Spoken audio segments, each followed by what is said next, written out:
Probablemente, si pensamos en reyes, sea uno de los nombres que antes nos venga a la cabeza, pero no por ninguna gesta, no por una guerra, no hizo nada especial, o eso podríamos llegar a pensar.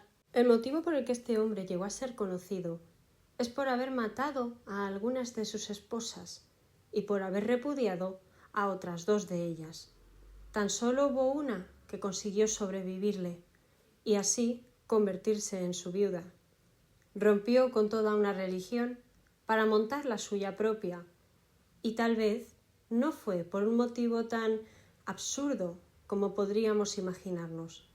Bienvenidos a Relatos de la Historia y en esta ocasión vamos a conocer la vida del rey Enrique VIII de Inglaterra, segundo rey de la casa Tudor y el hombre que tuvo como esposas a 6 mujeres. Pero antes de comenzar, voy a pediros a los que estéis escuchando por el chat que os unáis, que comentéis y que compartáis vuestras inquietudes. Pero cuidado, que a los que me estéis viendo en diferido en casa, también os pido que le deis me gusta a este programa, que lo compartáis y que os suscribáis. Bueno, y que me bendigáis o me maldigáis en los comentarios, si así lo queréis, pero por favor, como siempre, con educación. Y ahora sí, no me enrollo más. Vamos a comenzar.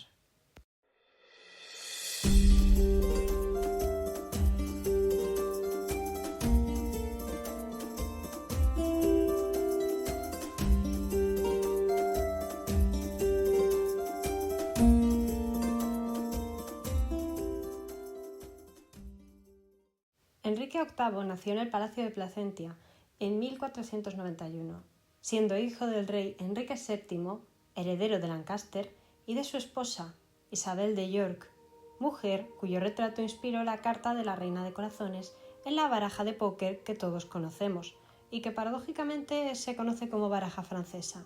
Cosas que ocurren, ¿no? Aunque el reinado de Enrique estuviese marcado para siempre como el de un loco lujurioso que se casó con 6 mujeres, la imagen de este hombre también fue la de un rey cristiano, un rey que fue descrito por el Papa como el mejor de la cristiandad, el mejor de los príncipes. ¿Por qué? Pues precisamente porque Enrique, en su juventud, habría escrito algunos tratados de teología. O bueno, quien dice tratados quiere decir que había escrito algunas cosas. Pasó de ser un gran aliado de España a ponerse contra ella. Una diferencia de lo que habría deseado su padre Enrique VII, del que ahora enseguida os voy a hablar un poquito. Pero también Enrique pasaría a convertirse en el amo y señor de la Iglesia en su tierra. Llegó a reunir las tareas de rey y cabeza de la Iglesia al romper con el Vaticano. Se convirtió en una especie de monarca y papa a partes iguales. Y yo sé que a día de hoy esto probablemente no parezca para tanto.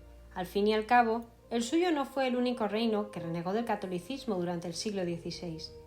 Pero sin embargo, ¿qué pensáis si os digo que esa ruptura no cambió de forma sustancial ni la liturgia, ni la organización, ni la forma de comprender la religión en Inglaterra? ¿Y si os digo que, a la hora de la verdad, lo único que cambió fue la posición del rey y la dependencia que el resto de personas tenían sobre él? A pesar de que él jamás llegó a romper con el catolicismo, con sus creencias católicas en privado, que otra cosa era en público, Enrique consiguió, gracias a esa ruptura, tener un control más efectivo sobre su propio reino, un control que ningún rey de Inglaterra había tenido antes. De hecho, para comprender bien la importancia de Enrique VIII, hay que entender que antes de él Inglaterra no era nada, no era una potencia de primer orden dentro de Europa, más bien era una potencia de segundo orden, y a la muerte de él seguirá siendo así, pero gracias a una de sus hijas, Isabel, Inglaterra llegaría a convertirse en una potencia colonial. Pero para conocerlo, primero debemos de saber cuál es el origen de este despótico rey. Ya he mencionado el matrimonio de sus padres, Enrique VII e Isabel de York. Pero este matrimonio, para lo que era la historia de finales de la Edad Media británica, también es importante conocerlo porque puso fin a un conflicto civil conocido como la Guerra de las Dos Rosas, que se desarrolló en el siglo XV entre 1455 y 1487. Hasta ese momento habían existido dos casas, la de York y la de Lancaster, que se consideraban como los legítimos herederos de una dinastía medieval de la que ambas descendían, llamada la de los Plantagenet, una dinastía que habría venido desde Francia, paradójicamente, pero que se habría hecho cargo del gobierno de Inglaterra durante mucho tiempo. Para que nos entendamos, el antepasado común de ambas dinastías era Eduardo III de Inglaterra, que habría vivido, entre los años 1312 y 1377. Tengamos en cuenta que para el nacimiento de Enrique estamos en el año 1491, por lo que es mucho tiempo. Precisamente fueron los hijos de Eduardo III y su nieto Ricardo II quienes comenzaron con las hostilidades y una serie de conflictos / asesinatos que desencadenaron en una guerra que duró prácticamente todo un siglo, todo el siglo XV prácticamente, aunque tuvo sus parones, por supuesto, pero la guerra duró bastante tiempo. Y como ya digo, fue una guerra entre parientes, porque a fin de cuentas se le llama la Guerra de las Dos Rosas debido a que la dinastía Lancaster tenía como emblema, como blasón, una rosa roja, mientras que la casa de York tenía como emblema una rosa blanca. Y esto no me digáis que no, es muy Juego de Tronos. A mí me encantaría hacer un programa únicamente dedicado a la Guerra de las Rosas. Pero vamos a dar un saltito hacia el final de la guerra. Nos situamos a finales del siglo XV, cuando Enrique VII, el padre de Enrique VIII, nuestro protagonista, da muerte en la batalla de Bosworth al rey Ricardo III, al último rey de la dinastía de York, y se casa con la sobrina de este e hija del hermano de Ricardo, que habría sido rey antes que él. El motivo de por qué Ricardo III sucedió a su hermano es un cúmulo de catastróficas desdichas, con el que no quiero liaros porque implicaría meter en la ecuación a un número de personajes que pues muchos de ellos se llamarían Eduardo, habría otro Ricardo, meteríamos un Jorge y se complicaría bastante la situación. Lo que es importante en este momento para conocer los orígenes de Enrique VIII y la dinastía que fundan sus padres, la casa Tudor, hay que tener en cuenta sencillamente eso, que Enrique VII, a finales del siglo XV, asesina al rey de la casa de York, al último rey de la casa de York, Ricardo III, y se casa con la sobrina de este, Isabel de York, que, como era hija de otro rey de la casa de York, que habría fallecido antes, tenía también sus propios derechos a la corona, aunque bueno, las mujeres por la ley sálica de Inglaterra no podían heredar el trono, pero digamos que los hijos de ella sí podían. De forma que Enrique VII, heredero de la casa de Lancaster, pero para aliaros más la cosa os lo cuento, por una rama ilegítima de la familia, la rama que descendía de uno de los hijos bastardos del primer candidato de la casa Lancaster, hablamos de la dinastía, la familia Pozor, que follón de casas, esto parece Juego de Tronos, pues Enrique VII habría tenido una legitimidad, pero menor de la que habría tenido de pertenecer a una rama legítima y directa de la familia de Lancaster. Por eso el matrimonio con Isabel de York le ayuda mucho a instalarse en el trono. Al mismo tiempo, tener varios hijos con ella también le ayudan a tener pues una legitimidad. Pero para que una dinastía como es la Tudor, que es la que se forma a través de este matrimonio, uniendo en el escudo ambas rosas, si os animáis a buscarlo en Google, el escudo de la casa Tudor es una rosa roja que tiene encima una rosa blanca, unieron ambos blasones para, digamos, cerrar la guerra, enterrar el hacha de guerra. Para terminar de apuntalar a la dinastía Tudor, hacía falta continuar con la línea sucesoria, hacía falta tener cada vez pues más reyes con ese apellido. Y después de Enrique VII, el siguiente en la lista fue Enrique VIII, pero por un azar cruel del destino, porque Enrique no era ni de lejos el heredero original a la corona. Enrique era el segundo hijo varón del matrimonio, era el hijo, digamos, de repuesto que tenían.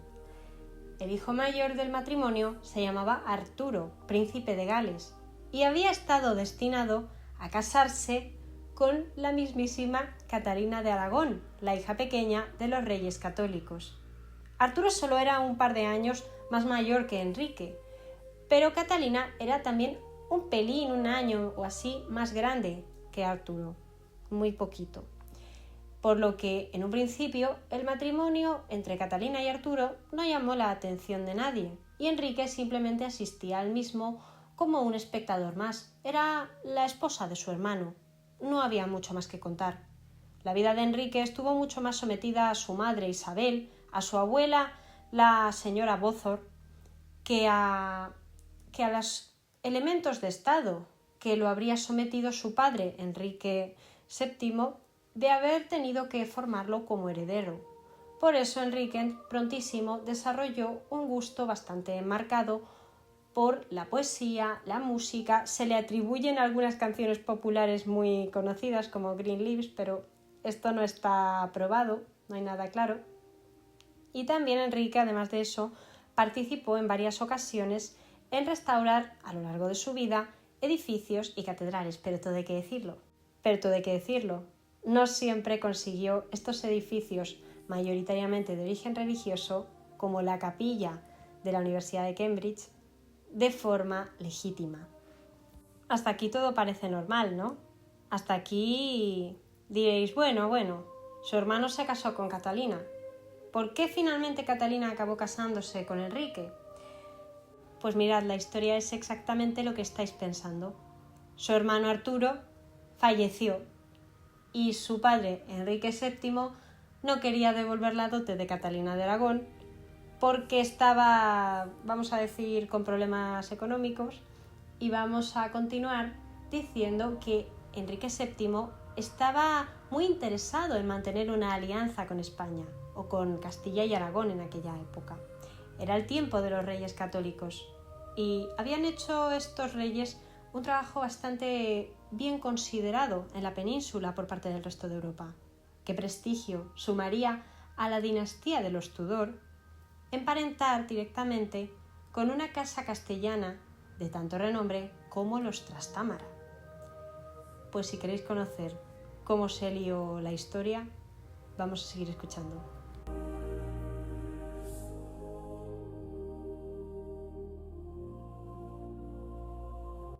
Ahora es cuando estoy imaginando vuestras voces en mi cabeza diciendo: Marta, pero déjate de misticismos y de misterios. Ahora ya es cuando empieza a matarlas. Si ya se casa con Catalina, no, todavía no. Enrique y Catalina estuvieron casados casi más de 20 años. Un matrimonio bastante largo para lo que era la época. Tengamos en cuenta que la gente en aquellos tiempos moría un poco más joven que nosotros ahora, aunque yo tengo mis dudas al respecto, porque me he encontrado más de una biografía donde la persona en cuestión podía llegar hasta los 60, 70, 80 ya, tal vez un poco demasiado. Yo sé que es bastante joven para los estándares de la actualidad, pero tampoco es muchísimo más joven siempre. No me voy a seguir enrollando con esto. El caso es que Enrique y Catalina se casan en el año 1509, justamente cuando se cumplían 7 años de la muerte de su hermano Arturo, el primer esposo de Catalina, con el que ella solamente habría estado casada 5 meses. ¿Qué hizo Catalina los 7 años que estuvo entre que Arturo se murió y se casó con Enrique? Pues sencillamente se dedicó un poquito a hacer labores de embajada, convirtiéndose en una especie de embajadora privada personal de sus padres Isabel la Católica y Fernando el Católico en Inglaterra. Pero finalmente su espera mereció la pena, gracias en parte, a que Catalina afirmó siempre que su matrimonio con Arturo no había sido consumado debido a que él había sido un poquito enfermizo y pues A ver, debo señalar que Arturo murió porque ambos dos se pusieron enfermos y solamente Catalina se recuperó. De modo que tal vez no sea tan descabellado o tal vez no sea solo una maniobra política para poder casarse con el hermano de su difunto esposo. Pero en este momento cabría preguntarse qué pensaba Enrique. ¿Le gustaba Catalina? ¿Le agradaba el matrimonio que le habían impuesto? Sorprendentemente para todos, sí. Enrique manifestó en varias ocasiones sentirse muy afortunado de estar con alguien como Catalina, de haber encontrado a una mujer como ella. Un matrimonio político en la época no importaba mucho si los esposos estaban felices o no, pero en el caso de ellos parece que sí, tanto que un año después de su matrimonio, al poco de casarse, Catalina dio a luz a un niño, pero este niño murió enseguida, dando origen a ese primer aviso, digamos, para la cabeza de Enrique. Tienes que tener un heredero varón. ¿Recordáis lo que os he contado antes sobre la Guerra de las Rosas, la legitimación de la dinastía y demás? Enrique necesitaba legitimar su dinastía. Y si Catalina empezaba a tener abortos, eso podía ser un problema. Aún así, durante todo lo que duró su matrimonio, Enrique confió en Catalina alguna que otra vez para labores importantes, como por ejemplo cuando él se desplazó a Francia para guerrear básicamente, un poquito en compañía de los castellanos, para hacer la puñeta a Francia. Enrique soñaba con llegar a ser rey de Francia, se consideraba, digamos, el legítimo heredero. Recordad que en el siglo XV terminó también la Guerra de los 100 años entre ingleses y franceses, un follón increíble. Catalina se quedó como la regente del reino durante su ausencia. Enrique confiaba en ella realmente. Y al final, a pesar de todo, siempre Catalina fue una esposa fiel para Enrique, quien en aquellos años, pues vale, se sentía muy afortunado de tener a su esposa, pero tampoco estaba mal visto tener amantes para un hombre. Y Enrique tuvo unas cuantas, con una de las cuales llegó a tener un hijo varón, que en un principio, Catalina no era tan mayor como se la representa en las películas, tan solo tenía 5 años más que Enrique, de modo que, tampoco era de esa imagen de la mujer adulta que nos ponen y casada con un hombre jovencito. Pero las cosas como son, con el paso de los años, Catalina llegó a tener hasta 5 abortos y solamente uno de sus hijos llegó a la edad adulta, y ni siquiera fue un varón, fue una princesa, la princesa María, futura reina Bloody Mary, María la Sangrienta.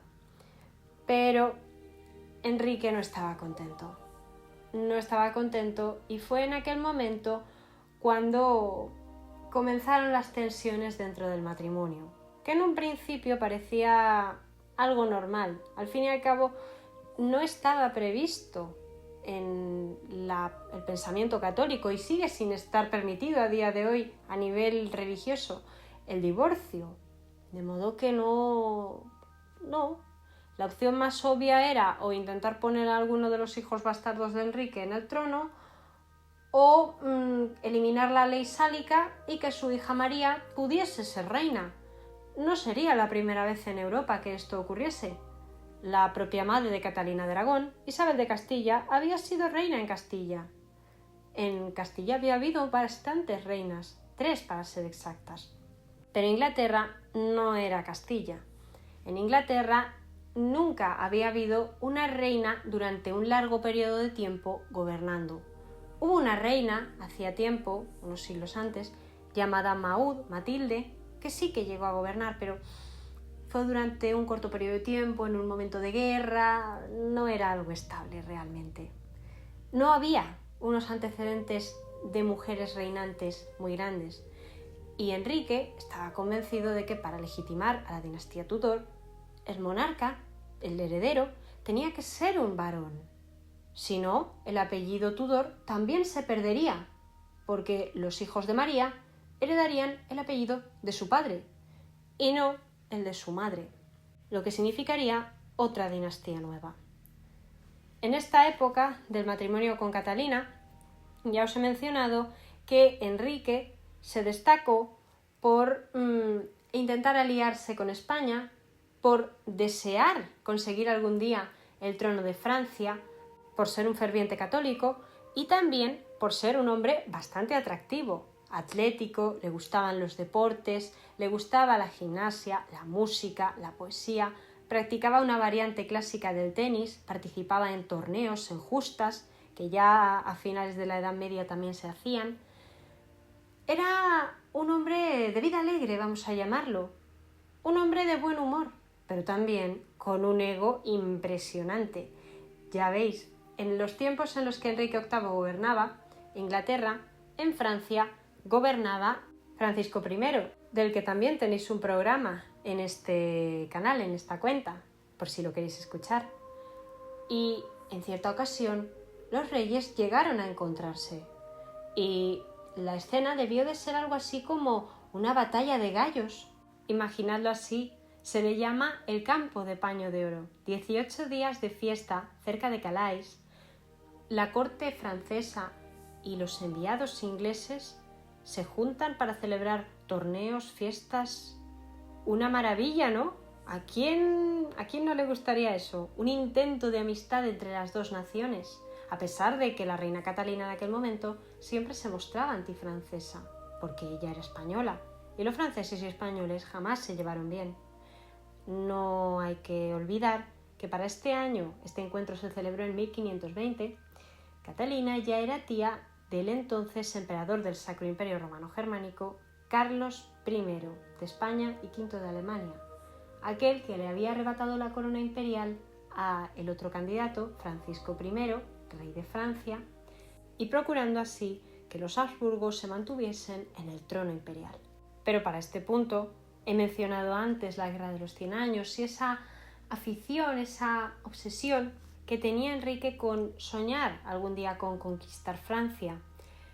Y en aquel momento su consejero y amigo, el cardenal Wolsey, consiguió convencerle de que continuasen con un pacto de no agresión, un encuentro y que Enrique había estado ya guerreando en Francia, pero a ver si podían hacer las paces de alguna manera. Terminó muy mal la cosa. Ya de entrada tuvieron problemas porque los reyes habían acordado ir afeitados y Enrique se había afeitado. Parece ser que esto la madre del rey francés lo consideró un insulto, poco más que un insulto a su inteligencia. Y luego, además de eso, pues a lo largo de esos días, también los reyes se retaron en determinada ocasión a un combate de lucha libre, donde Enrique perdió. Y luego a tiro con arco, donde Enrique también perdió. Teóricamente debería haber salido bien, pero no se llevaron muy bien y Enrique decidió que eso de acercarse a los franceses igual no era tan buena idea después de todo. Era un poquito pelusón el muchacho. Y así es como transcurrieron los primeros 20 años del reinado de Enrique, entre fiestas, entre anécdotas como estas. La guerra realmente ocupó un segundo lugar en tiempos de Enrique. Casi que se peleó más con sus propios nobles que con las potencias extranjeras. Y casi que discutió más con su esposa Catalina en el último año de su matrimonio que en los anteriores 20 años del mismo. Sorprendente, pero cierto. Increíble, pero así es como es a veces la historia, caprichosa. Y por el capricho, el mayor de todos, fue una mujer que cambiaría para siempre el destino de Enrique, de Catalina, de su hija María y de toda Europa, incluido Francisco I de Francia, de cuya corte brotaría ese famoso capricho. Es decir, el capricho se crió al lado de Francisco y luego se marchó al lado de Enrique. Este capricho tenía nombre de mujer y se llamaba Ana Bolena.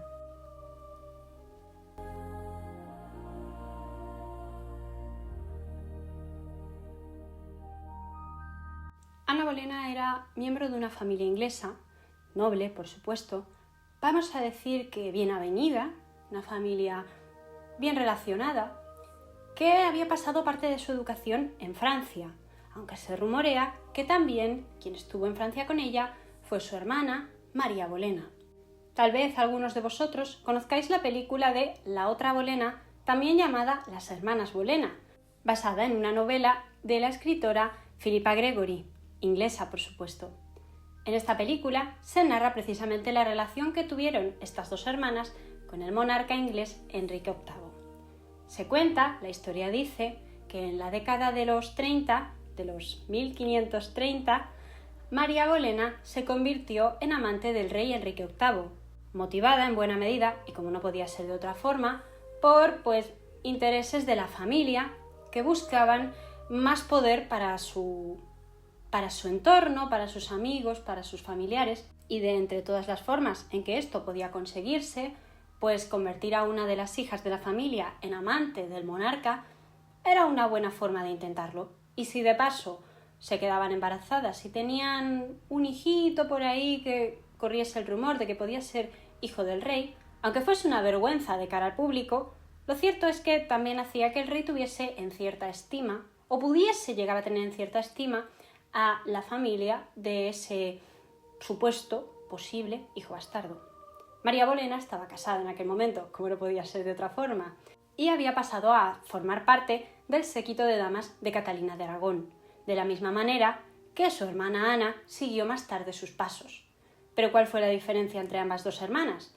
Pues que María, si bien llamó el interés de Enrique durante un tiempo, no dejó de ser una amante pasajera. Cedió a los deseos del rey cuando éste lo quiso, se dejó seducir por las canciones, por los poemas, por ese aire de príncipe atlético del Renacimiento, un hombre humanista casi, además muy culto y muy religioso, sorprendentemente muy religioso, paradójicamente. Ella fue una más y poco más.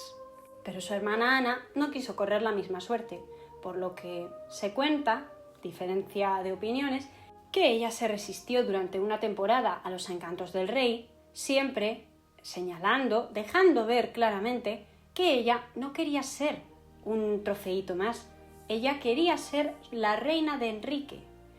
No pocos comentaristas han señalado que esta actitud de Ana Bolena, digamos haciéndose la difícil, vamos a poner esa expresión más coloquial, habría conseguido que Enrique pensase en ella como en su reina y no únicamente en su amante.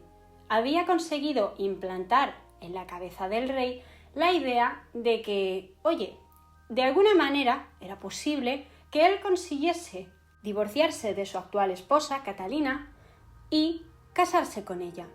Los motivos de Enrique para caer en esa trampa, en esa intención, eran bastante claros. Su matrimonio con Catalina, en décadas, no había dado un hijo varón sano. Los bebés habían muerto uno tras otro, y únicamente había sobrevivido María Tudor, una niña. La ley sálica no permitía el gobierno de las mujeres en Inglaterra, que también todo hay que decirlo, en España también tuvimos ley sálica y se cambió. Pero bueno, eso son otras historias. El caso es que Enrique, finalmente, y después de una temporada siendo seducido y siendo atraído por Ana hacia parte de esas ideas protestantes que tal vez, ella podría haber traído desde su estancia en el continente, en la corte francesa, aunque la corte francesa era católica, pero bueno, Ana podría haber llegado a entrar en contacto con algunos libros de la época o con algunos pensadores que siempre andaban por ahí, en el entorno de la corte o incluso fuera de la corte, pero gente, digamos, de influencia, que coqueteaba con ya algunas ideas protestantes, entre las que decían que su majestad de alguna manera también podía, de alguna manera, hacer un poco lo que quisiera y convertirse en cabeza de la Iglesia. Si me pedís mi opinión personal, yo considero que darle a Ana esta capacidad o esta preponderancia como la principal introductoria de las ideas protestantes, de las ideas que más tarde serían anglicanas en la cabeza del rey, es mucho pensar. Pero la pregunta aquí es, ¿en serio a Enrique tanto le compensaba el riesgo de abandonar a su mujer, que además era ya la tía del entonces emperador Carlos V, meterse en un problema con la Iglesia y básicamente ponerse a toda Europa en contra considerándose un desterrado, un marcado, para tener un hijo varón? ¿No habría sido más fácil recurrir a otros métodos que ya se habían utilizado durante la Edad Media?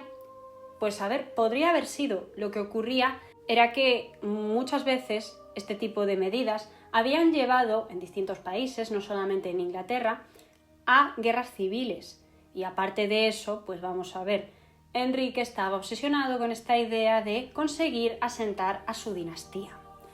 De modo que al principio no quería romper con Roma y le encargó a su amigo y consejero, el cardenal Wolsey, que se ocupase de negociar con la Santa Sede y argumentar que, que sí, su matrimonio había sido consumado, obviamente, habían tenido hijos, obviamente estaba ahí María para probarlo, y además que sí, que era la tía del emperador, era una mujer de bastante importancia a nivel geopolítico. Pero también ella había estado casada antes con el hermano mayor de Enrique, y Enrique, pues, podría haber recurrido a este argumento como una forma de decir, no, mire, es que hemos estado en pecado, hemos estado casados de una forma inapropiada, porque eso de casarte con la viuda de tu hermano está mal, es una forma de que no está bien. Pues el problema está en que probablemente en otras circunstancias podría haber llegado a colar, tal vez en otro momento, pero en aquel momento, cuando Carlos V era la figura más importante del momento y también un ferviente católico, y el Papa, pues vamos a ver, había llegado a ser invadido o llegaría a ser invadido por el ejército del emperador, no quería problemas con los Habsburgo, de modo que denegó aquella idea y el cardenal Wolsey, pues básicamente, como había fracasado, fue apartado de su lugar y, poco a poco, en el hueco que dejó él, iría trepando una figura que había estado a su servicio, pero que era un poco más oscura, o nos la presentan en algunos países, sobre todo los católicos, de mayoría católica, como un poco más oscura, la figura de Thomas Cromwell. Pero antes de que eso ocurriese, antes de que este personaje llegase al punto álgido de convertirse en la mano derecha de Enrique, hubo un tribunal inglés eclesiástico que, saltándose todas las normas de la Iglesia católica, declaró nulo el matrimonio entre Enrique y Catalina en mayo de 1533. En esa misma época, unos poquitos días, porque básicamente su matrimonio quedó anulado en torno al día 23, Enrique se casó con Ana Bolena, convirtiéndola así en la reina consorte de Inglaterra. Se dieron muchísima prisa en casarse, incluso enfrentándose directamente a la Iglesia. No hay que olvidar que la Iglesia había decidido escuchar a ambos cónyuges, a Enrique VIII y a Catalina de Aragón, y finalmente le había dado la razón a ella. Además de eso, Catalina era muy querida entre el pueblo inglés. Catalina era una mujer que durante años había sido la reina legítima, se había ocupado de ser regente del reino en ausencia de su marido. Era una mujer muy querida. De hecho, a día de hoy en su tumba se siguen haciendo ofrendas florales cuando se conmemora su muerte. Y sin embargo, Enrique se lo puso todo en contra y se dio muchísima prisa no solo en casarse con Ana, sino también en conseguir que toda la corte y todo el mundo en Inglaterra le rindiese homenaje. En este momento, la Iglesia ya básicamente había dicho: ahí te quedas si sigues por este camino. Y Enrique, pues, solo podía pensar en que se había casado con una mujer más joven, en este momento no mucho más joven, unos 7 años más joven, que podría darle un hijo varón, que es lo que tanto quería, lo que tanto deseaba. En el camino, Enrique, otra vez, volvió a quitarse de en medio a gente que le molestó. Entre ellos, el famoso filósofo escritor de un libro llamado Utopía, Tomás Moro, conocido en inglés como Thomas More, un hombre que se había negado abiertamente a reconocer a Ana Bolena, porque eso implicaría también renunciar a su propia religión, implicaría renunciar a su puesto, él era miembro de la Iglesia. Y Enrique no le perdonó la vida, ordenó que lo ejecutasen en la Torre de Londres. Por desgracia, y paradójicamente, Thomas More ya había señalado en alguna ocasión que sí, que el rey y él hablaban de muchos temas, mucha teología, mucha filosofía, hablaban de todo un poco, pero que Enrique tenía una personalidad a la que si no le dabas la razón podía ponerse en tu contra y podía acabar contigo. De hecho, ya lo había hecho nada más llegar al trono, con algunos de los más fieles a su padre, que no habían querido seguirle el juego desde el primer momento. Y seguramente Ana se habría sentido con todo este panorama, viendo todo lo que Enrique estaba haciendo por ella, aceptar una nueva iglesia, empezar a construir una nueva iglesia con ella, renunciar a todo el mundo, darle la espalda a Europa, convertirse en poco más que un proscrito por ella. Y ella solamente tenía que darle un hijo y todo estaría bien. Habría ganado de forma definitiva. Tal vez el error de Ana Bolena fue creer que ya había ganado, porque finalmente, cuando ella efectivamente dio a luz a un bebé, ese bebé tampoco fue un varón, fue una niña a la que pusieron de nombre Isabel, en honor a la madre de Enrique, la reina Isabel de York. Pero Enrique ya no estaba contento. Hay quien cuenta, y esto es una versión muy novelada, que Enrique terminó poniéndose en contra de Ana por las malas artes de Thomas Cromwell, este antiguo socio, asesor, ayudante del cardenal Wolsey, que empezó a trepar cuando éste básicamente fue apartado de la escena. De manera que Enrique habría sido manipulado vilmente, pero la historia real es un poco más siniestra. No nos gusta pensar que después de todo lo que había hecho Enrique por ella, podría haber sido el responsable principal de la caída de Ana, pero la realidad es que Enrique, cuando vio que Ana no era capaz de darle un hijo, estaba harto. Y cuando Ana abortó a un bebé que sí que iba a ser varón, ya fue el colmo, y estuvo pensando formas de deshacerse de su nueva esposa.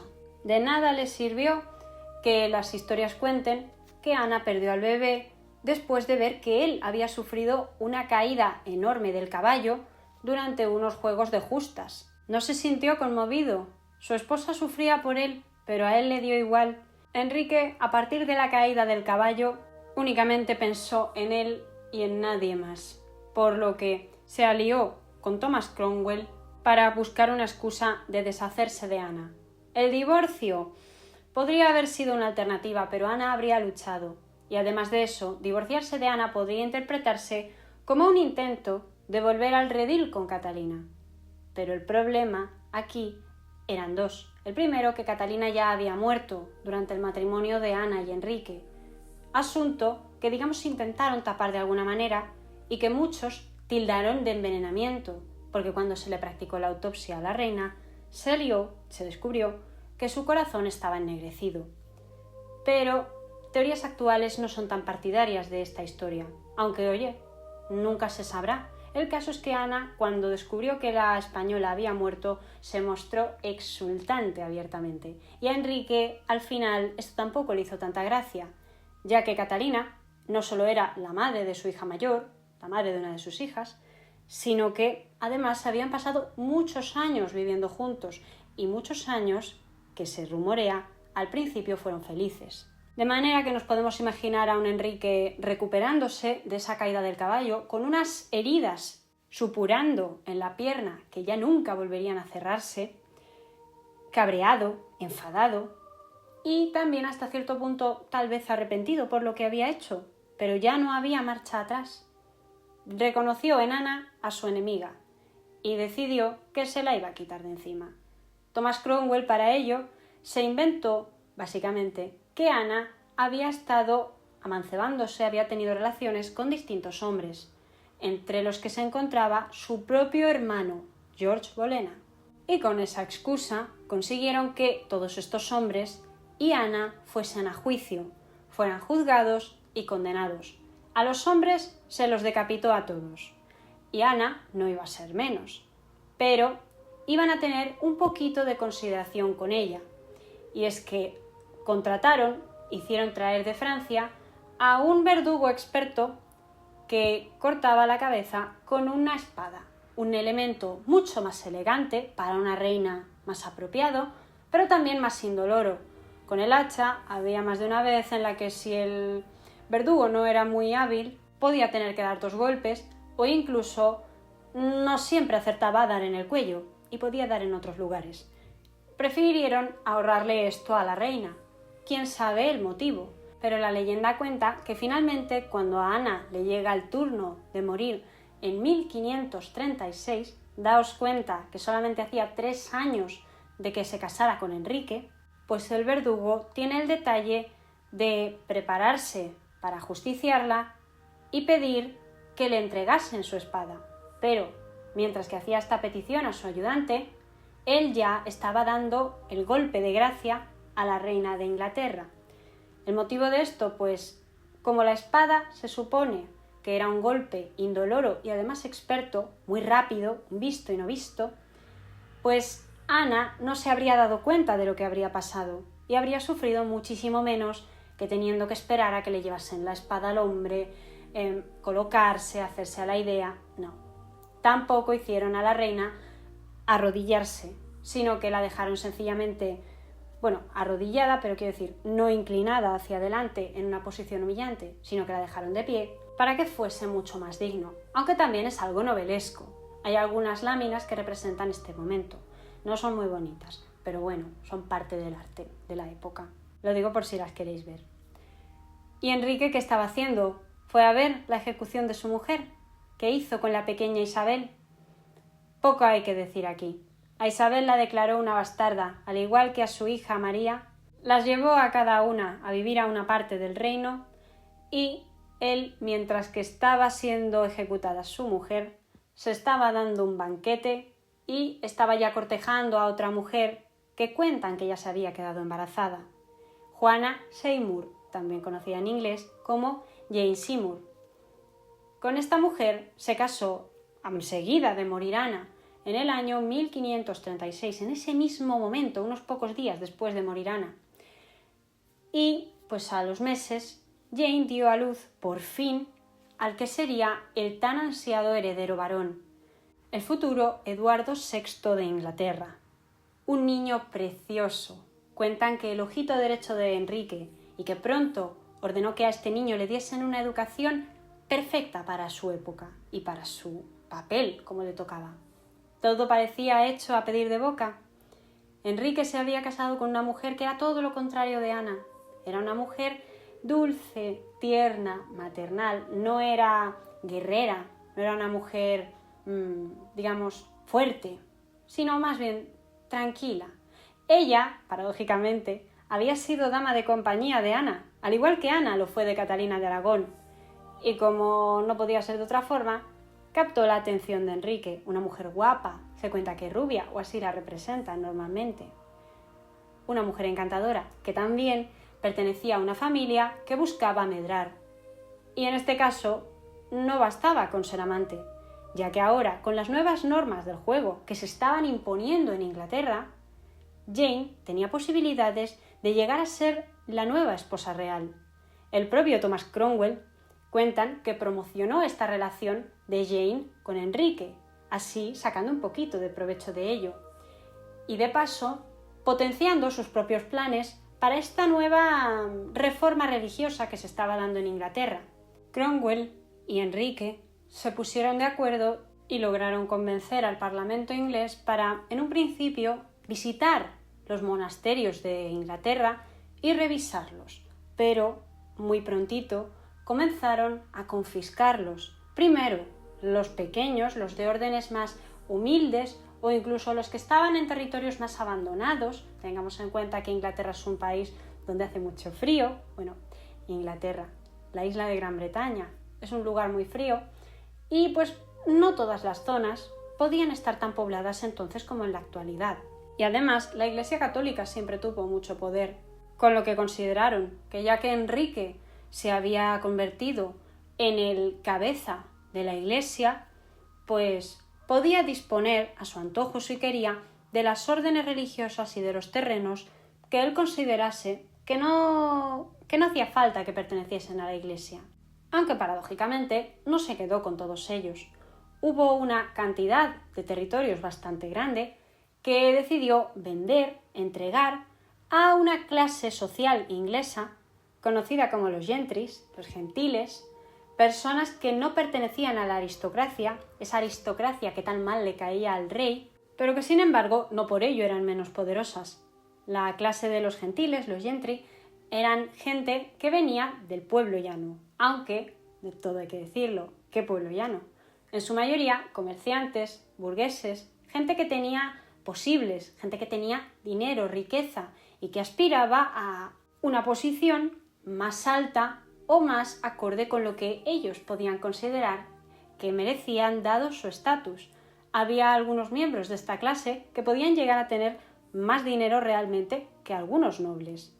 Y fueron gente que, gracias a estas ventas, a estas entregas que hizo el rey, pues estuvieron en deuda con él y fueron sus principales socios a la hora de la verdad, en contra de esta cruzada personal que tenía Enrique con la aristocracia tradicional. Eran gente que no iba a tener derecho a la corona, eran gente que no le iba a traicionar, al menos a corto plazo.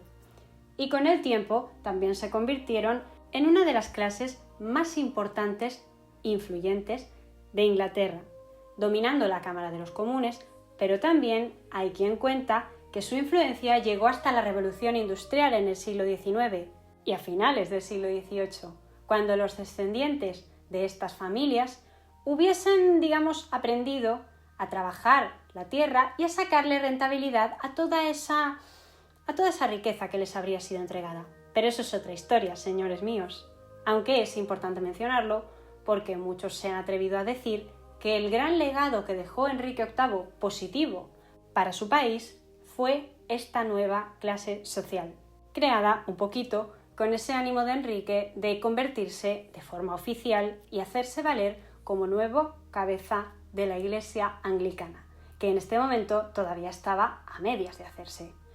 Pero entre tanto, Enrique tuvo un revés bastante grande el mismo día que nació su hijo Eduardo, y es que su esposa Jane, Juana, se puso enferma y la reina al cabo de los días no pudo recuperarse. Padeció fiebres y falleció, y se le dio un entierro digno de una reina.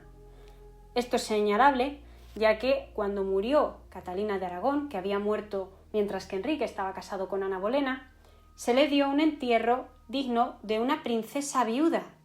Le dieron el título de esposa del difunto Arturo, el difunto hermano de Enrique. No la dejaron ser enterrada como la reina que había sido tantos años. Pues a Juana Seymour sí se le entregó este honor, hasta el punto de que, a día de hoy, Enrique VIII, sus restos, descansan junto al cuerpo de Juana Seymour, la mujer que le dio un hijo. Estuvieron casados solamente un año, o menos de un año, pero ella hizo algo que ninguna de las demás consiguió: darle el hijo que quería. Parece que eso bastó para que Enrique le tuviese una estima especial, o también porque no habían vivido lo suficiente como para que ella le cabrease, todo hay que decirlo. Para este punto de la historia, Enrique ya estaba dejando de ser ese hombre atractivo que había sido siempre, y pilló una pequeña depresión, cuentan, porque la caída del caballo le dejó herido en las piernas. Esas heridas que he mencionado, que supuraban y que tal vez le pusieron de muy mal humor y le motivaron a seguir adelante con el plan de deshacerse de Ana, le perseguirían para siempre y jamás sanarían. Los médicos no permitirían que sanasen ni que cerrasen, porque debían seguir supurando. Desprendieron un olor horrible, se iban pudriendo poco a poco, y Enrique, con el tiempo, no pudo ni caminar, por mucho que lo retraten de pie. Enrique, con el paso de los años, se convirtió en un hombre que estaba siempre sentado o tumbado, que se levantaba más bien poco, dejó de hacer todo tipo de ejercicio y se entregó a la que era su segunda gran pasión después de las mujeres, la comida. Dejó de componer, dejó de escribir, dejó toda esa característica tan dulce que habría tenido de joven y que tan atractivo le habrían hecho. Pero, por desgracia para las que vinieron después, su ambición por conseguir nuevos herederos para la corona, porque con uno no bastaba, Eduardo podía fallecer joven, y si él lo hacía, ¿a quién iba a pasar la corona? ¿A sus dos hijas bastardas? Bueno, declaradas bastardas, María e Isabel. ¿Quién se iba a ocupar del país cuando él muriese, si su hijo moría también? En base a ello, decidió casarse otra vez, pero para conocer a esta nueva mujer y a las que vinieron detrás, vamos a seguir escuchando.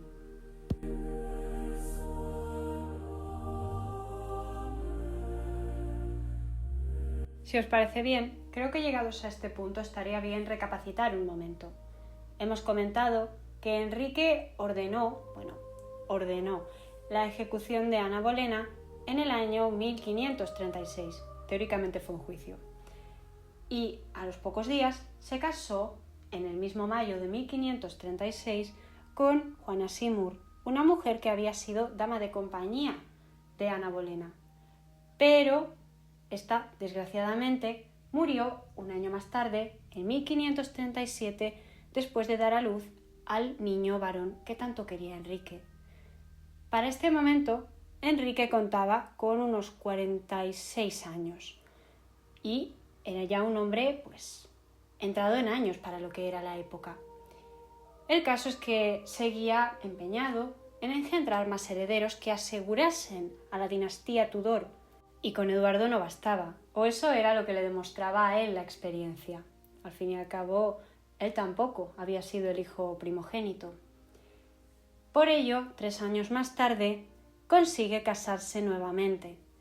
Para efectuar el enlace, envió básicamente a su buen amigo Cromwell para que acordase los términos del matrimonio con una mujer de la nobleza alemana protestante, ya que Enrique no iba a volver al catolicismo y decidió continuar con sus actividades, pues pensó que sería buena idea aliarse con otros estados de la época que se hubiesen sumado a las nuevas corrientes cristianas. Por ello llega a un acuerdo con Juan III de Cleveris, un duque alemán que habría gobernado sobre lo que, a grandes rasgos, a día de hoy sería el Estado federal de Renania del Norte o Westfalia también. Eso podéis buscarlo en Google y os sacarán los mapas para que os hagáis una idea del territorio. Tanto Cromwell como Enrique consideraron que era una buena idea hacer esto porque les ayudaría a tener aliados fuera de sus fronteras. Aún así, como el duque Juan murió sin terminar de firmar el acuerdo en 1539, quien se ocupó de terminar de negociarlo todo fue Guillermo, el hijo mayor del duque Juan y también hermano de la prometida de Enrique, la nueva reina de Inglaterra, Ana de Cleveris. Enrique había ordenado que no se casaría sin ver a la novia y sin dar su visto bueno, por lo que Cromwell envió a un artista a que retratase a la dama en cuestión, y la retrató de forma que Enrique quedó muy satisfecho. También hubo planes de casar a la princesa María, la hija de Catalina de Aragón y Enrique, con este Guillermo, que ahora había terminado de firmar el acuerdo matrimonial entre su hermana y el rey inglés. Pero esto no llegó a darse, y tampoco llegó a hacerse 100% oficial el matrimonio entre Enrique y la noble alemana Ana de Cleveris, porque finalmente, cuando ésta llega a Inglaterra y llega el momento de consumar el matrimonio, a Enrique no le gusta. Las historias cuentan que Ana había sufrido la viruela de niña y que debido a eso tenía una serie de cicatrices en la cara que la hacían verse muy fea y que habían sido convenientemente ocultadas por parte del pintor que había enviado Cromwell para retratarla y que el rey no se diese ni cuenta.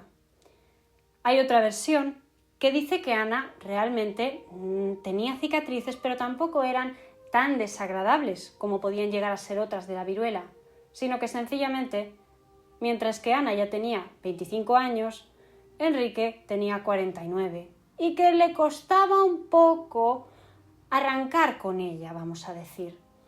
Sea como sea, y sea cual sea la verdad, Enrique decide volver a anular este matrimonio, pero decapitar a Ana habría sido muy arriesgado, ya que, del mismo modo, haber decapitado a Catalina habría sido muy arriesgado. ¿Qué tenían en común la primera esposa del monarca y esta nueva esposa? Pues que ambas dos eran extranjeras, ambas dos eran miembros de familias influyentes en cierta manera, Catalina mucho más, desde luego, por eso la desterró de la corte y no la mató. Pero Ana era hermana de uno de los nuevos aliados de Enrique dentro de este mundo protestante. No le hizo mucha gracia a este hombre, al duque Guillermo, que quisieran divorciarse de su hermana, que iba a ser de ella a partir de entonces. Pero Ana fue lo bastante inteligente como para no cabrear a ese iracundo hombre, y cuando Enrique sencillamente declaró que quería divorciarse, Ana estuvo de acuerdo, por lo cual fue recompensada con diversas tierras y propiedades que aseguraron su vida para siempre. Los cronistas aseguran que Ana y Enrique llegaron incluso a tener una buena relación y que Ana fue recibida en la corte en varias ocasiones de buen grado, siendo considerada algo así como la amiga del rey o también la hermana adoptiva de su majestad. Un título que la verdad no estuvo nada mal. Ana se quedó para siempre viviendo en territorio inglés, pero tuvo una vida bastante digna. Y hay quien cuenta que también buena relación con el resto de la corte. Fue una mujer que supo no mostrarse hostil o peligrosa de cara a los nobles. Todo esto sucedió en menos de un año. En el año 1540, Ana y Enrique se casaron y se divorciaron. Tampoco es que ella tuviese muchísimas ganas, imagino yo, de consumar con un hombre como estaba Enrique en aquel momento de su vida.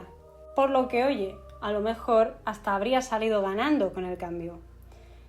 Pero Enrique seguía deseando tener a su heredero y decidió buscarlo en una mujer todavía más joven que Ana, aunque no se la buscó él, se la buscaron otros. Y aunque les parezca mentira, esta vez no fue Thomas Cromwell quien decidió tomar partido y buscar una nueva reina. No. Thomas fue castigado por su osadía con el tema de Ana, pero también con una serie de traiciones que Enrique le achacaba.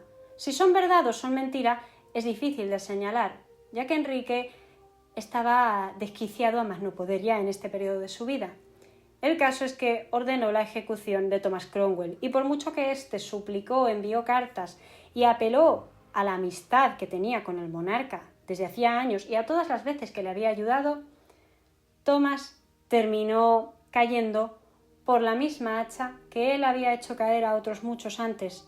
Hay una frase que se puede aplicar muy bien para él: quien a hierro mata, a hierro muere. Así fue su vida y así es como terminó este político, este hombre, que era Thomas Cromwell. Y Enrique, pues como le ofrecieron una mujer más bonita y más joven, que sí que le hacía, despertar otra vez al hombre que había sido, decidió aceptarla. ¿Quién era esta dama? Estaba emparentada con la duquesa viuda de Norfolk y también estaba relacionada con la familia de su difunta esposa Ana Bolena, pero se llamaba Catalina Howard, de 17 años.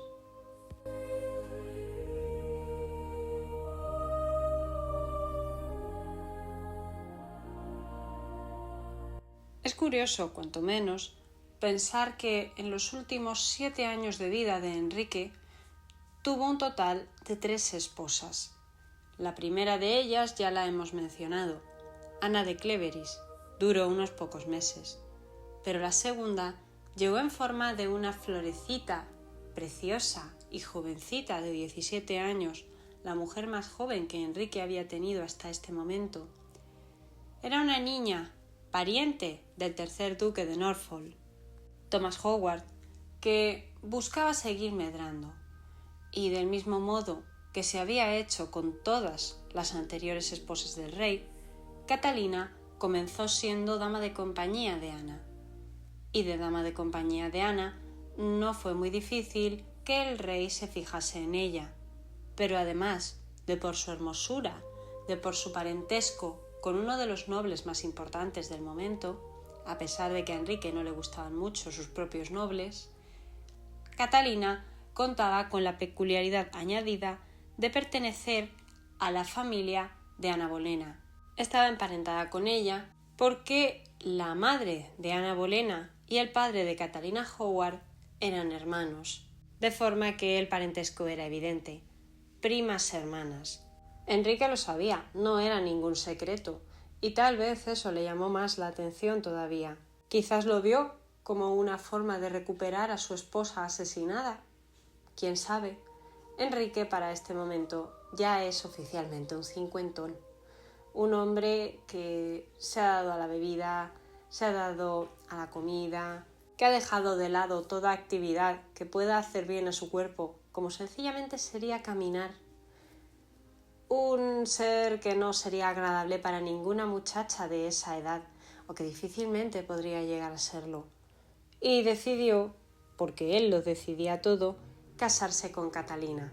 Por supuesto, la familia Bolena y la familia del padre de Catalina, la familia Howard, vieron una ocasión inmejorable para volver a triunfar, para volver a un lugar de poder, llegando hasta el punto de que una de las damas de compañía y principales aliadas de Catalina sería la que había sido esposa del hermano de Ana Bolena, la esposa del hombre que fue ejecutado y acusado de haber cometido adulterio con su propia hermana, George Bolena.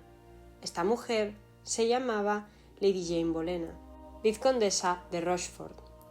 Esa mujer sería determinante para el futuro de Catalina, y por desgracia no en un buen sentido. Os voy a poner en situación. Mientras que Enrique, que ya va asumiendo que le queda poco por vivir, pero oye, si puede entretenerse, pues se entretiene, y si puede tener otro hijo, pues lo tiene, se dedica a mimar mucho a su nueva esposa. Le regala vestidos, le regala joyas, le regala propiedades. Aunque tiene muy mal humor, procura ser simpático con ella. Quiere ganársela, al fin y al cabo, tiene que cumplir sus deberes como esposa. Y Catalina, por su parte, contaban que ya antes de haberse casado con Enrique, estaba siendo cortejada por un muchacho de la corte, llamado Culpeper, de apellido. Un muchacho guapo, atractivo, que también tenía, en cierta manera, la confianza de su majestad. Este chico estaba emparentado, de forma lejana, con la madre de Catalina, Joyce Culpeper, por lo que el círculo de Catalina, a la hora de la verdad, era bastante cerrado, y esta gente del círculo, que deberían haberla protegido o haberla enseñado a sobrevivir, a desenvolverse, ya habían visto circular unas cuantas reinas en muy pocos años, no se preocuparon por ella y la dejaron un poquito lo que siempre había sido la vida de Catalina, a la vida salvaje. Cuando la madre de Catalina murió, ella era muy pequeñita y fue enviada a vivir con una mujer llamada Agnes Tilney, una duquesa viuda de Norfolk, que había sido algo así como la madrastra de su padre y por tanto una suerte de abuelastra para Catalina. Se suponía que esta mujer debía educar a Catalina en todo lo necesario para ser una dama del siglo XVI. No era una actividad extraña, teniendo en cuenta que muchas veces era muy común que parientes lejanos enviasen a sus hijos a criarse con miembros de la familia o parientes lejanos o amigos que fuesen de la alta sociedad para que les dieran una formación más apropiada. Y se esperaba, pues, que mediante estos contactos y esta forma de educarse fuera de casa, esos niños el día de mañana tuvieran acceso a una área de influencia y a unos contactos mucho mejores que los que habrían tenido viviendo con sus padres. Lo que ocurría con Agnes Tilney, la duquesa de Norfolk, es que esta mujer ignoraba un poco tanto a Catalina como al resto de niños que tenía a su cargo por métodos similares y los dejaba educarse pues a su libre albedrío. Y como podemos imaginar, pues niños criándose entre niños no tienen una idea buena ninguno de ellos, de forma que iba a acabar en desastre sí o sí. Parece ser que Catalina, concretamente, perdió la virginidad, comenzó a explorar el campo sexual de forma muy prematura con un secretario de la duquesa, un hombre llamado Dirryman, Francis Dirryman, para ser más exactos. Disculpadme si no lo he pronunciado todo lo bien que debería, ¿eh? Las versiones difieren sobre si estuvieron de forma consentida o si, por el contrario, Catalina sufrió algún tipo de acoso, pero el caso es que toda esta historia trató de ocultarse cuando Catalina se casó con el rey, porque no habría quedado del todo bien que una dama de la nobleza, la nueva reina, hubiese tenido un pasado tan desinhibido, sobre todo siendo tan joven. Pero hubo algo con lo que nadie contó, y es con que Francis Dirryman volvería a la corte inglesa para solicitarle a la reina, a su antigua amante, que le diese un cargo en la misma, con lo que podemos imaginar el ataque que casi le da al corazón a Catalina. Él no tenía intención en principio de airear la relación que habían tenido, porque su propia cabeza correría por el suelo, pero oye, si podía sacar provecho de la situación, pues la sacaría, y de su pasada relación con la reina.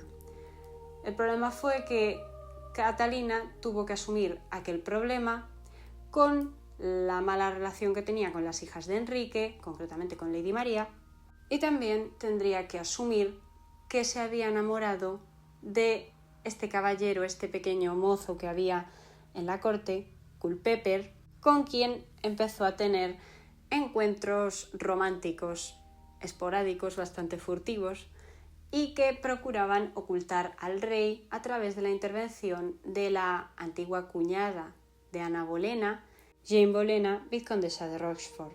Esta era, recordamos, la viuda del hermano de Ana Bolena, que fue ejecutado junto con ella. Imaginad una situación donde tienes que compatibilizar a tu antiguo amante, que tiene que seguir escalando para estarse tranquilito. Tienes también que hacer que nadie descubra a tu amante actual. Tienes también que ejercer como reina y satisfacer a un hombre tan peligroso como era Enrique. Un hombre que ya no tenía ni rastro de esa antigua simpatía que todos pensaban que tuvo de joven. El problema era que para una muchacha tan joven como Catalina, de 17 años, aquello no fue sostenible. Y finalmente ocurrió lo que tenía que ocurrir. Menos de un año más tarde, 1541, Enrique se enteró de todo lo que había ocurrido.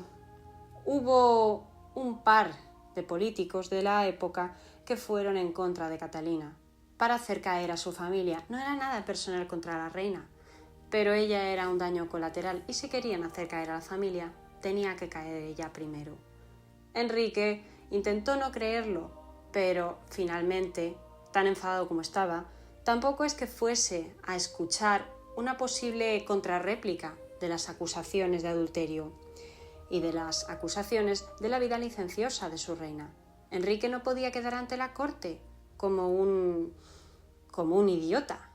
Tenía que ser firme, tenía que dar muestras de que seguía siendo un rey serio, un rey importante, un rey peligroso.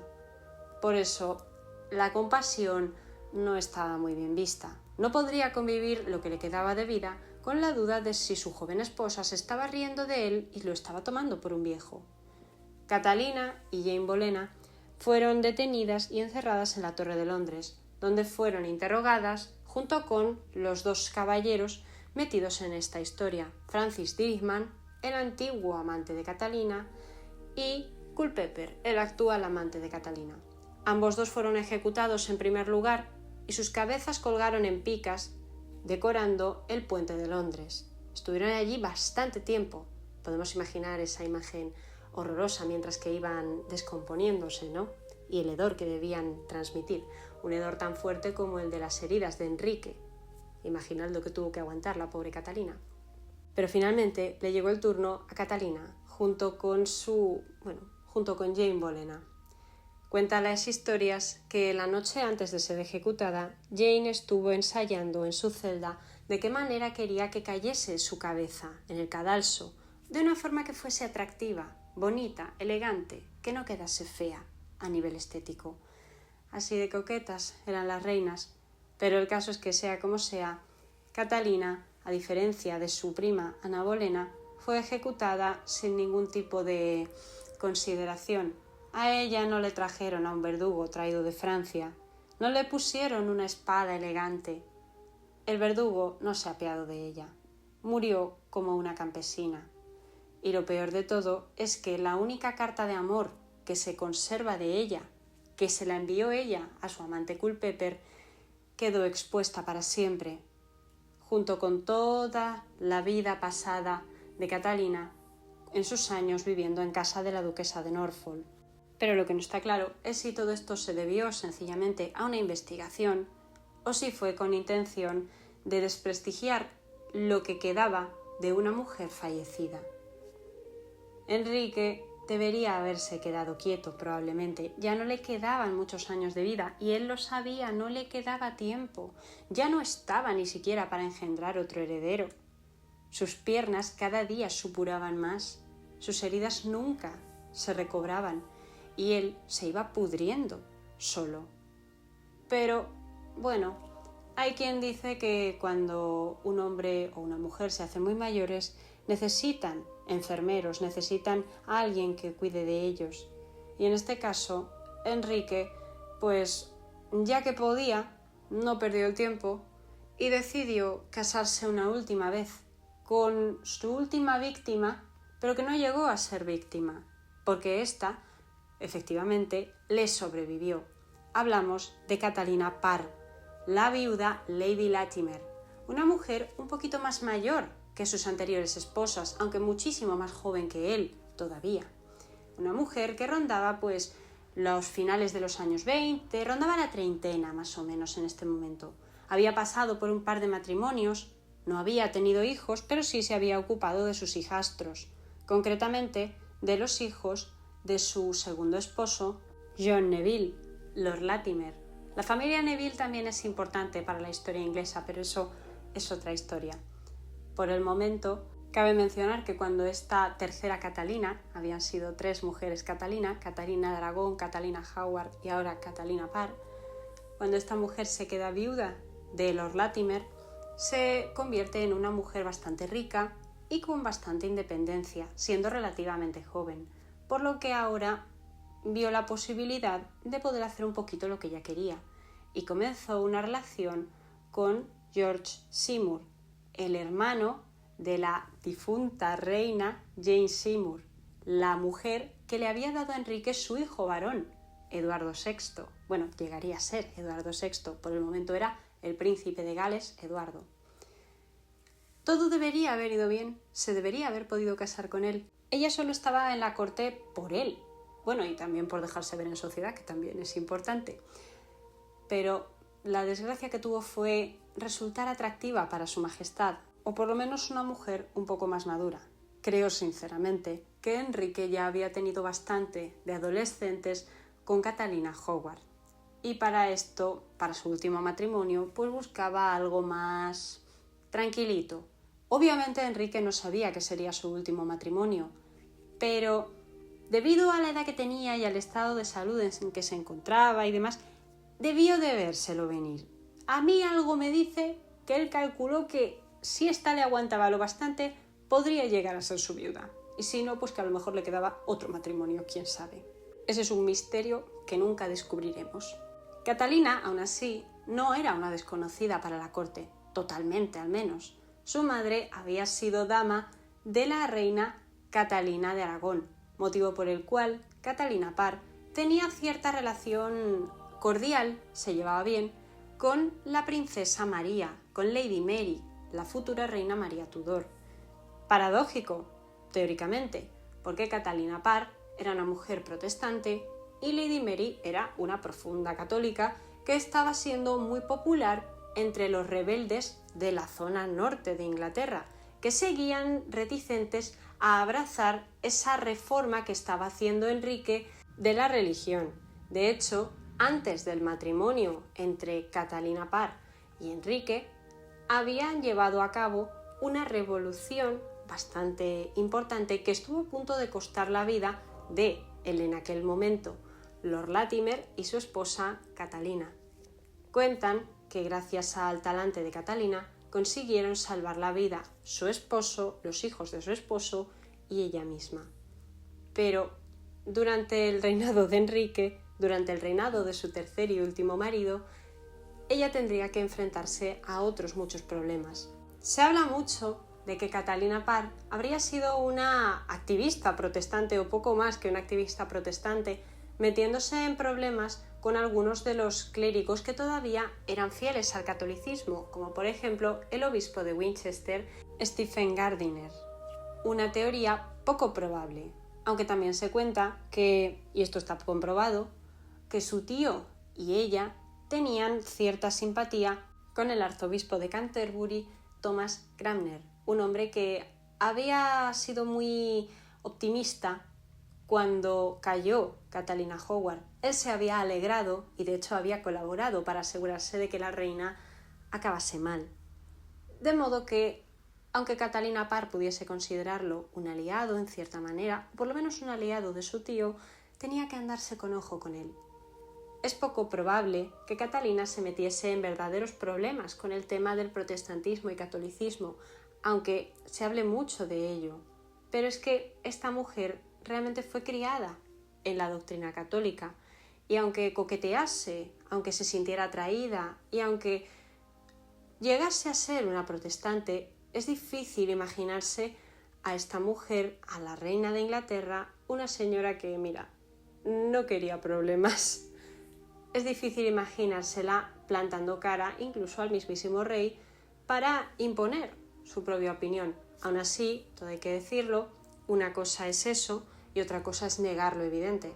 Catalina llegó a publicar algunas obras suyas de corte religioso, donde exponía algunas de sus opiniones. Fue una mujer bastante humanista para su época y de hecho hay quienes señalan también que contribuyó a que la relación entre Enrique con sus hijas y con su hijo fuese un poquito más fluida. Enrique tenía puestas todas sus esperanzas en Eduardo, su heredero, pero sus hermanas habían sido declaradas, María e Isabel, como hijas ilegítimas, y esto no era muy justo. Catalina trató de hacer que se llevasen un poco mejor, pero no llegó a muy buen término. Finalmente Enrique murió en 1547, manteniendo la idea de que sus hijas eran dos bastardas y sin querer tener mucha relación con ellas. Aún así, consintió, un par de años antes de su muerte, en 1544, que Catalina se encargase de la regencia del reino, mientras que él se marchaba a una pequeña campaña en Francia, que fue más bien poco exitosa, por no decir humillante. No había ninguna reina que se hubiese hecho cargo de la regencia desde Catalina de Aragón, por lo que podemos suponer que Catalina Parr fue bastante respetada tanto por su marido como por el resto de la corte. Podemos imaginar todo esto, pero la cuestión, y lo más definitivo, es que Catalina tuvo que hacerse cargo de Enrique en sus últimos momentos, de sus quejas, de sus insultos, de sus delirios, de su mal carácter. Y finalmente, cuando Enrique murió en 1547, ella pudo verse libre de aquel monstruo, libre de aquel esperpento de hombre, para poder casarse con quien ella quería de verdad, su queridísimo Jorge Seymour, ese hombre al que habían largado del país, lo habían mandado de embajador, para que no fuese una competencia para el rey. En esta ocasión sí que pudieron casarse y tuvieron una hija, pero la relación entre marido y mujer no siempre fue la mejor, ya que Jorge, pues un hombre de la época, siguió teniendo sus relaciones extramaritales y cuentan que se sintió atraída por una niña que se fue a vivir con ellos durante una temporada después de la muerte de Enrique VIII, una niña que había sido engendrada por este rey y por su segunda esposa.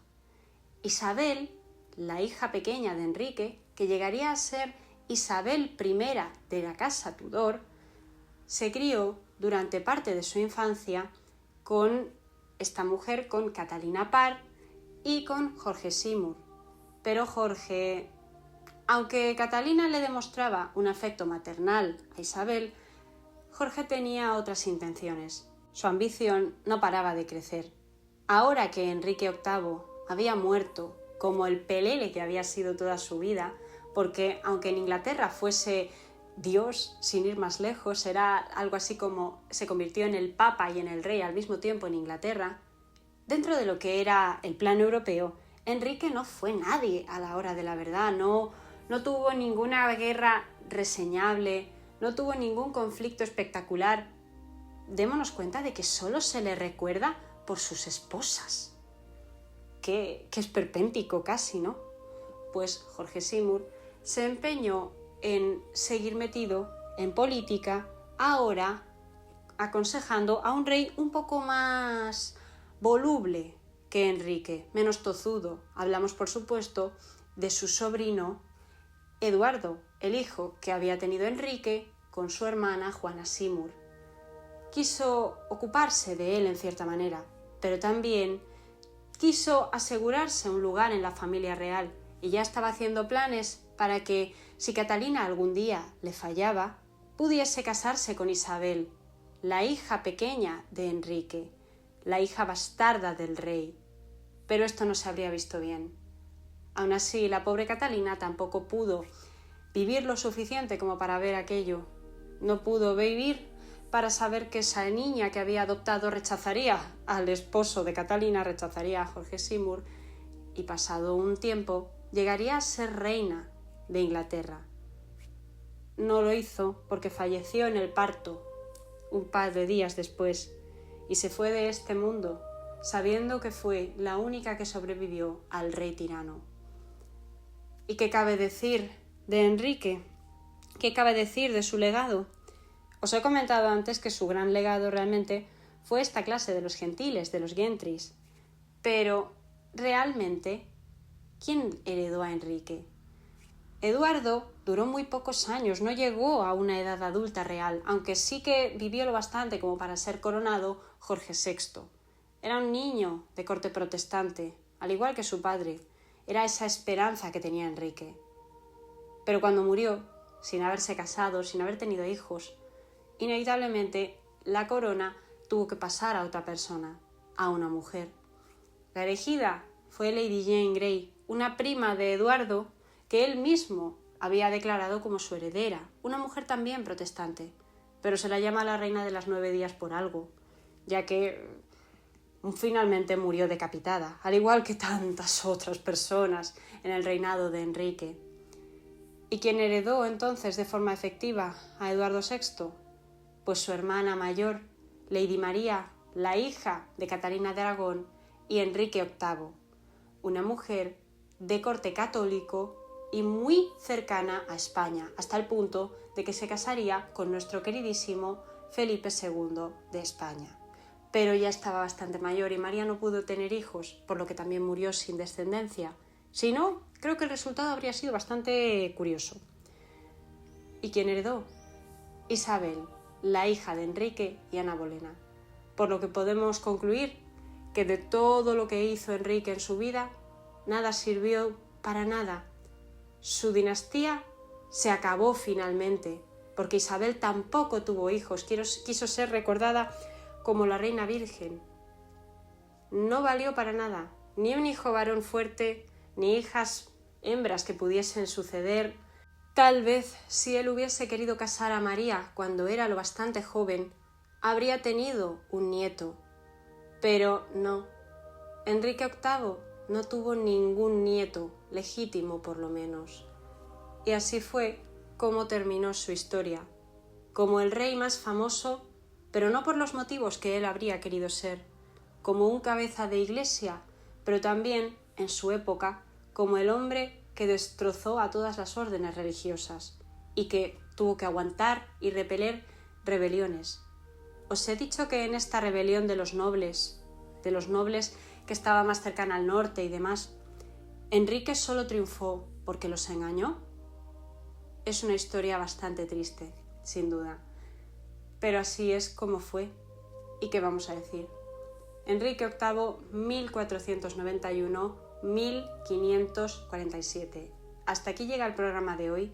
Yo espero que os haya gustado mucho, o que por lo menos os haya gustado lo bastante. Si queréis conocer más historias de este tipo, no tenéis más que pedírmelo. Como siempre, mi Instagram es @elmundodelaki. Lo tenéis todo en la descripción si me estáis escuchando en diferido. Y si me estáis escuchando en directo, pues ya estáis escribiendo en el chat. Y yo estaré encantada de atenderos. Bendecidme, maldecidme, pero siempre con educación.